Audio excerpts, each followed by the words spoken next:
se beneficiaba de la presencia de este ángel que le hacía muchos favores.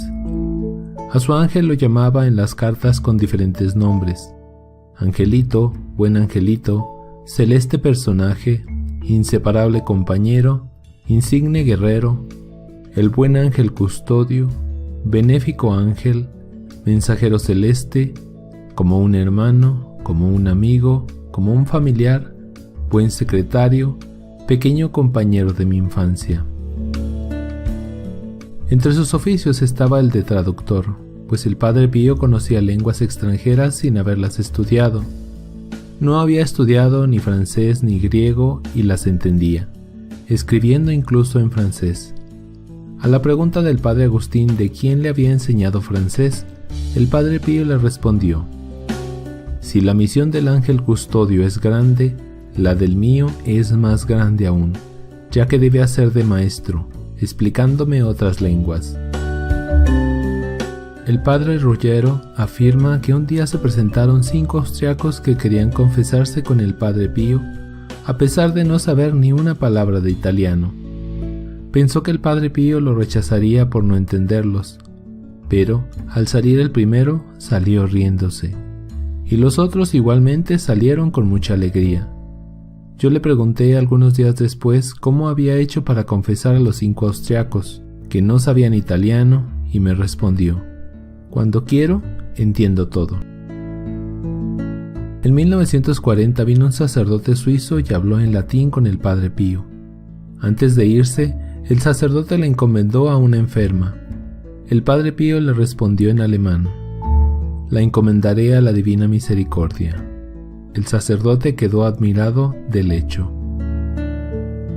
El Padre Agustín escribió en su diario: el Padre Pío no sabía ni francés ni griego. Su ángel custodio le explicaba todo y el padre respondía bien. La ayuda de este singular maestro era tan eficaz que podía escribir en lenguas extranjeras. Entre sus cartas escritas hay algunas que, al menos en parte, fueron escritas en francés. Un día vino de Estados Unidos una familia porque la niña, de padres italianos, quería hacer su primera comunión con el Padre Pío. La señorita americana, María Pyle, la preparó, pues la niña no sabía ni palabra de italiano. La víspera de la comunión, María Pyle la llevó al Padre Pío, para que confesara a la niña, ofreciéndose a hacer de traductora, pero el Padre Pío no aceptó. Después de la confesión, María Pyle le preguntó a la niña si el Padre Pío la había entendido, y respondió que sí. ¿Y tú? ¿Lo has entendido?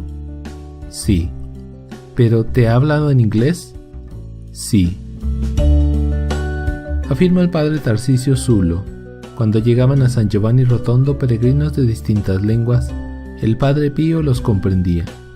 Una vez le pregunté: Padre, ¿cómo hace para entender tantas lenguas y dialectos? Y respondió: mi ángel me ayuda y me traduce todo. Muchas veces los hijos espirituales acostumbraban enviarle a su ángel custodio con ocasión de determinadas necesidades. Yo he usado este medio muchas veces. Le preguntábamos al Padre Pío si realmente el ángel custodio había ido a él, y respondía: ¿es que creen que el ángel custodio es tan desobediente como ustedes? El padre Gabriel Bove declara: para mí era sorprendente lo que decía la gente de que el Padre Pío tenía mucha familiaridad con su ángel custodio y le pedía que fuera durante la noche a confortar a los enfermos y socorrer a los pecadores. Esto me lo confirmó el mismo padre. Un día de verano de 1956, después de bendecir a los fieles, salía el Padre Pío de la iglesia muy fatigado. Aquel día parecía que estaba más cansado que de ordinario. Caminaba apoyado del brazo del padre Gian Battista y se parecía a San Francisco estigmatizado bajando del monte. Yo lo tomé del otro brazo preguntándole: Padre, ¿está muy cansado? Sí, hijo mío, estoy aplastado por tanto calor. Esta noche descansará, además pediremos a su ángel custodio que venga a aliviarlo. Detuvo el paso y con fuerte voz me gritó: ¿pero qué dices? Debe ir de viaje. Era eso precisamente lo que yo quería saber. Disimulando mi sorpresa le respondí: ¿qué? ¿Su ángel debe viajar? Cierto, Entonces le dije: Padre, si su ángel debe viajar para confortar a los enfermos y socorrer a los pecadores, permita que nuestros 2 ángeles al menos tomen su puesto. No, que cada uno de sus ángeles esté con su protegido. Y, sonriendo, añadió: ¿y si estos ángeles se ponen celosos? El padre Alessio Parente declaró: cuando el padre Pío confesaba, si alguien le preguntaba: ¿qué hago cuando necesito su ayuda y no puede venir a verlo? Generalmente respondía: si no puedes venir, mándame tu ángel custodio. Un día estaba en la terraza con él, le pedí un consejo para una persona y me respondió: déjame en paz, ¿no ves que estoy ocupado? Yo me callé, pero lo veía rezar el rosario y no me parecía demasiada ocupación. Pero él añadió: ¿no has visto todos estos ángeles custodios de mis hijos espirituales que van y vienen? Yo le respondí: no los he visto, pero lo creo, porque usted cada día le repite a sus hijos que se los manden. En 1965 yo pasaba parte de la noche acompañando al Padre Pío y por la mañana debía acompañarlo hasta el altar. Guardaba sus guantes y me iba a mi celda a descansar un poco. Muchas veces, cuando no me despertaba a tiempo, sentía a alguien tocar fuerte a mi puerta. A veces sentía en mi sueño una voz que me decía: Alessio, levántate. Un día no me desperté ni para la misa ni para acompañarlo después con las confesiones. Despertado por otros hermanos, fui a la celda del Padre Pío y le dije: discúlpeme, padre, pero no me he despertado. Y me respondió: ¿tú crees que voy a mandarte siempre a mi ángel custodio a despertarte? El mismo padre Alessio Parente relata: una mañana al dar la comunión se terminaron las hostias de mi copón. Cuando lo estaba purificando, del lado derecho de mi espalda vi una hostia que, como una flecha, fue a meterse en el copón. Después de las confesiones fui a la celda del Padre Pío y le conté el hecho. Y el Padre Pío, en tono severo, me dijo: agradece a tu ángel custodio que no te ha hecho caer a tierra a Jesús. Aprende que la comunión se distribuye con amor y reverencia. Un día le llegó una carta toda ennegrecida por el diablo, que no se podía leer. En carta del 13 de diciembre de 1912, le dice al padre Agustín: con ayuda del angelito he triunfado esta vez sobre el pérfido cosaco. He leído su carta. El angelito me sugirió que a la llegada de su carta le echara agua bendita antes de abrirla. Así hice con la última, pero ¿quién puede describir la rabia de Barba Azul? La gente anciana de Pietrelcina contaba que el Padre Pío tenía poco cuidado en cerrar la puerta de su casa cuando salía. A quien le reprendía por ello, decía: hay un ángel que me cuida la casa. La señora Pía Garela manifestó que en 1945, poco después de terminada la guerra, el 20 de septiembre, se hallaba en el campo a unos kilómetros de Turín y deseó enviarle al Padre Pío un telegrama de felicitación por el aniversario de sus llagas, pero no encontró a nadie que se lo pudiese enviar por estar en el campo. De pronto se acordó de la recomendación del Padre Pío: cuando tengas necesidad, mándame a tu ángel. Entonces se recogió unos momentos y le pidió a su ángel que le diera personalmente la felicitación. A los pocos días recibió una carta de una amiga de San Giovanni Rotondo, Rosinella Placentino, en la que le informaba que el Padre Pío le había dicho: escribe a la señora Garela y dile que le doy las gracias por la felicitación espiritual que me ha mandado. Atilio de Sanctis, abogado ejemplar, contó un hecho que le ocurrió a él mismo. El 23 de diciembre de 1949 debía ir de Fano a Bolonia con mi mujer y 2 de mis hijos, Guido y Juan Luis, para traer al tercer hijo, Luciano, que estaba estudiando en el Colegio Pascoli de Bolonia.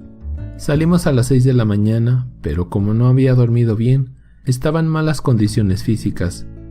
Guié hasta Forlì y cedí al volante a mi hijo Guido. Una vez que recogimos a Luciano del colegio, nos detuvimos en Bolonia y decidimos volver a Fano. A las 2 de la tarde, después de haber cedido el volante a Guido, quise guiar otra vez. Una vez pasada la zona de San Lorenzo, noté mayor cansancio. Varias veces cerré los ojos y cabeceé. Quise dejar el volante a Guido, pero se había dormido. Después ya no me acuerdo de nada. A un cierto momento recobré el conocimiento bruscamente por el ruido de otro coche. Miré y faltaban solo 2 kilómetros para llegar a Imola. ¿Qué había sucedido? Los míos estaban charlando tranquilamente. Les expliqué lo sucedido. No me creían. ¿Podían creer que el auto había ido solo? Después admitieron que yo había estado inmóvil un largo rato y no había respondido a sus preguntas ni intervenido en la conversación. Hecho el cálculo, mi sueño al volante había durado el tiempo empleado en recorrer unos 27 kilómetros. 2 meses después, el 20 de febrero de 1950, volví a San Giovanni Rotondo y le pedí una explicación al Padre Pío, que me respondió: «Tú dormías y tu ángel guiaba el coche». Sí, tú dormías y tu ángel guiaba el coche. El señor Pier Giorgio Viabate tuvo que viajar en su coche entre Firenze y San Giovanni Rotondo. A medio camino se sentía cansado y se quedó un rato en una estación de gasolina para tomar un café. Después continuó el viaje. Dice el protagonista: «Solo recuerdo una cosa, encendí el motor y me puse al volante. Después no me acuerdo de nada más. No recuerdo ni un segundo de las 3 horas pasadas manejando al volante. Cuando ya estaba frente a la iglesia de San Giovanni Rotondo, alguien me sacudió y me dijo: «Ahora toma tú mi puesto». El Padre Pío, después de la misa, le confirmó: «Has dormido todo el viaje y el cansancio lo ha tenido mi ángel, que ha manejado por ti». Dice una de las hijas espirituales del Padre Pío: «Una de las devociones que nos inculcaba era la del ángel custodio, porque, como él decía, es nuestro compañero invisible que está siempre junto a nosotros, desde el nacimiento hasta la muerte, por lo que nuestra soledad es solo aparente. Nuestro ángel está siempre a nuestro lado, desde la mañana, apenas te despiertas, y durante toda la jornada hasta la noche. Siempre, siempre, siempre». ¿Cuántos servicios nos hace nuestro ángel sin saberlo ni advertirlo? En la carta al Padre Agustín del 5 de noviembre de 1912 le escribía: «El sábado me parecía que los demonios querían acabar conmigo. No sabía a qué santo dirigirme. Me vuelvo a mi ángel y, después de hacerse esperar un poco, al fin viene aleteando en torno a mí y con su angélica voz cantaba himnos a la divina majestad. Le grité ásperamente de haberse hecho esperar tanto, mientras yo estaba pidiendo su ayuda.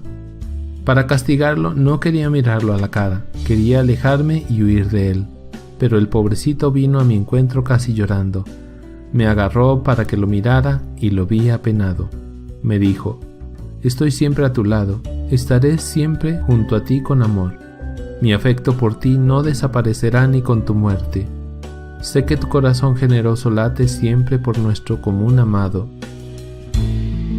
Pobre angelito, él es demasiado bueno. ¿Conseguirá hacerme conocer el grave deber de la gratitud? Otro episodio hermoso. Cuando el Padre Pío estaba en el ejército, le dieron licencia por convalecencia. Debía viajar de Benevento a su pueblo de Pietrelcina y no tenía más que .5 liras, cuando el boleto costaba 1.8. Él contaba lo sucedido: «En la estación del autobús no encontré ninguna persona conocida que me prestara para pagar el boleto de Benevento a Pietrelcina.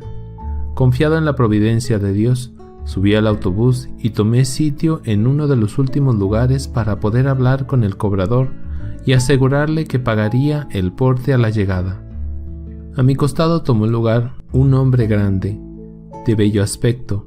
Tenía consigo una maletita nueva y la apoyó sobre sus rodillas. Partió el autobús y el cobrador se iba acercando a mi puesto. El señor que estaba a mi lado sacó de su maletín un termo y un vaso, echando en el vaso café con leche bien caliente. Me lo ofreció, pero, agradeciéndoselo, traté de no aceptar. Dada su insistencia, acepté mientras él se servía para beber en el vaso del mismo termo. En ese momento llegó el cobrador y nos preguntó a dónde íbamos. Todavía no había yo abierto la boca cuando el cobrador me dijo: «Militar, Su boleto a Pietrelcina ya ha sido pagado. Yo pensé, ¿quién lo habrá pagado? Y le agradecí a Dios por aquel que había hecho esa obra buena. Por fin llegamos a Pietrelcina. Varios pasajeros bajaron y también bajó antes que yo el señor que estaba a mi lado. Cuando me doy la vuelta para saludarlo y agradecerle, no lo vi más. Había desaparecido como por encanto. Caminando, me volví varias veces en todas direcciones, pero no lo vi más. El Padre Pío contaba muchas veces este suceso a sus hermanos, reconociendo que aquel joven había sido su ángel de la guarda.